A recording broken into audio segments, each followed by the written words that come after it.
হঠাৎ সোহান নীলাকে রাস্তার ধারে দেখলো, অবাক হয়ে গেল। মরে যাওয়া নীলা কিভাবে ফিরে আসলো? এর আগে যা ঘটেছিল, নীলা ও সোহানের সাথে গভীর রাতে নির্জন সড়ক প্রতিপক্ষের হামলায় গুরুতর আহত হয়ে রাস্তায় গাড়ি থামালো মাফিয়া ডন সোহান।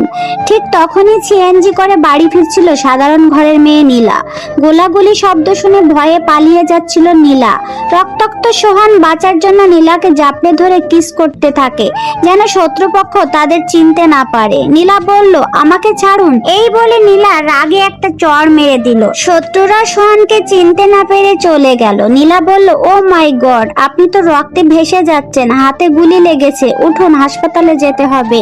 এই বলে নীলা হাতে একটা কাপড় দিয়ে ক্ষতস্থান বেঁধে দিল।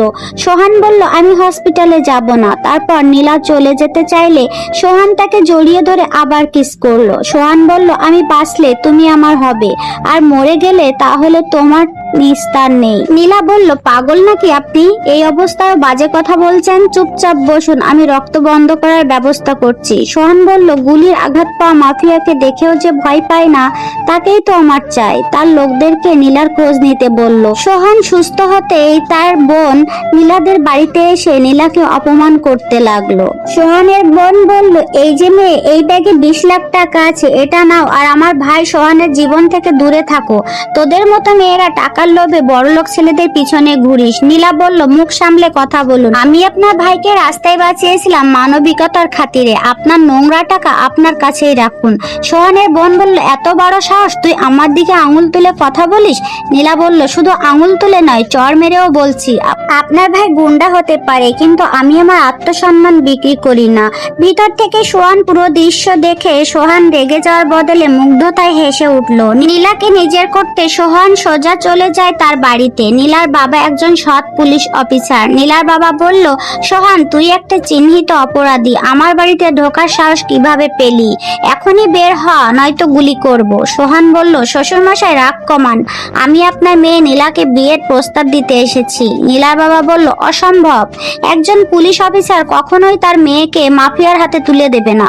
নীলার বাগদান হয়ে গেছে। সোহান বলল, আজ থেকে সেই বাগদান বাতিল। শহরের সবাইকে বলে দিন নীলা শুধু সোহানের। এটা অনুরোধ নয়, নোটিশ। 3 দিন পর আমি নীলাকে নিতে আসব।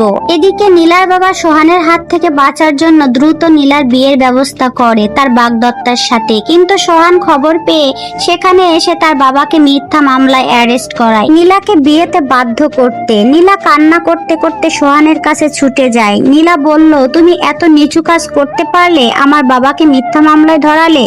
ছেড়ে দাও আমার বাবাকে। সোহান বলল, তোমার বাবার মুক্তি আর মর্যাদা এখন তোমার হাতে।